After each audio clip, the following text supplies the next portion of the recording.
성추행당하는 여직원을 위해 공론화시켰고, 윤지원은 정수환의 연락을 피하지 않고 자신의 뜻대로 안 되자 정수환은 폭력을.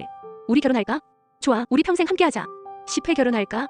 늘 내 편인 석지원의 윤지원이 먼저 프로포즈.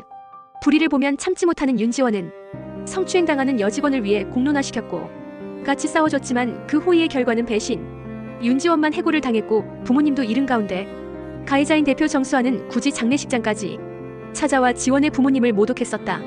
자신의 인생에 5점을 남겨준 최악의 인물 정수환을 학부모로 제외하게 되다니 죽고 싶을 정도로 힘들었던 그때의 감정이 되살아난 윤지원은 자신에게 프로포즈하기 위해 설레하며 기다리는 석지원에게 가지 못했다. 다음날 윤지원을 만난 석지원은 무슨 일이 있는지 걱정하지만 괜찮다는 윤지원의 소박한 프로포즈를 준비해 김이 새서 그런 게 아닌가 하는 이상한 오해를 하기도 한다. 윤지원 이거 건방진 건 여전하네. 하지만 곧 진짜 이유를 알게 됐다. 윤지원에게 연락하며 집착하는 정수환을 본 것. 석지원은 장례식장에서 정수환을 봤었기에 그놈이 무슨 짓을 했는지 알고 있었다.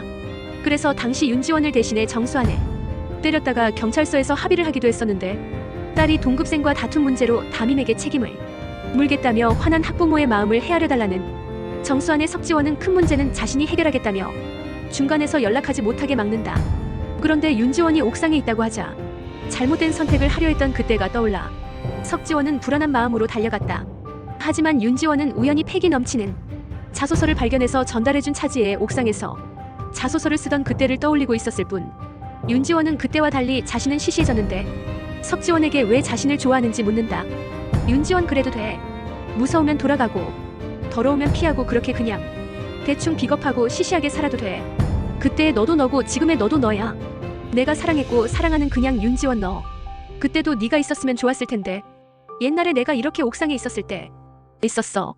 그때도 네 옆에 있었다고. 그때 난간에 앉아있는 너를 봤을 때가 내 인생에서 가장 힘든 순간이었어. 지금도 생각하면 심장이 많이 아플 만큼.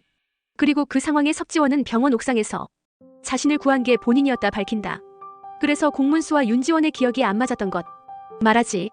그때 내가 너 얼마나 보고 싶었는지 알아? 그러게. 그럼 우리가 이렇게 오래 돌아서 만나는 일은 없었을 텐데. 그리고 옛날이나 지금이나 난 너 이뻐서 좋아하는 거다. 이후 석지원은 못다한 프로포즈를 이어가려고 하는데 이번엔 윤재호가 막아선다. 그래서 준비한 거 펼쳐보지도 못하고 날렸지만 그래도 일부 허락을 받게 됐다. 그 후 윤지원은 정수환의 연락을 피하지 않고 정면으로 맞서기로 하는데, 우연히 정유리 불륜남 딸이라 소문내고 싶어서 찾아왔냐며 아빠에게 뭐라 하는 걸 보게 된다. 역시 여전히 개버릇 어디 못 주고 행동하다. 딸에게까지 다 들킨 상황이었고 이번에도 딸이 다쳤단 핑계로 담임을 꼬시러 온 것이었다. 그 상대가 윤지원이었고 이번엔 들이받친 것. 너 내가 안 무섭냐? 네, 안 무서워요. 더는 저한테 아무것도 아니니까. 자신의 뜻대로 안 되자 정수환은 폭력을 행사하려 하고 그때 석지원이 나서서 때려줬다. 이에 정수환은 가만 안 있겠다 길길이 날뛰었지만 석지원이 CCTV가 있다며 가르키자 공개되면 본인도 좋을 게 없어 정수환은 물러섰다. 위기를 또 하나 넘겼지만 둘 사이엔 또 다른 위기가 기다리고 있었다. 안 그래도 안 좋은 두 집안 사이를 이간질하며 학교 돈을 빼돌리고 있는 듯한 지 실장. 곧 들이닥칠 위기였지만 그럼에도 두 지원은 당장의 행복을 챙겼다. 석지원이 프로포즈를 준비한 것을 이미 눈치채고 이번엔 윤지원이 선수치기. 우리 결혼할까? 평생 행복하게 해줄게. 좋아. 우리 평생 함께하자. 이 영상이 즐거우셨다면 구독과 좋아요로 다음 소식을 놓치지 마세요.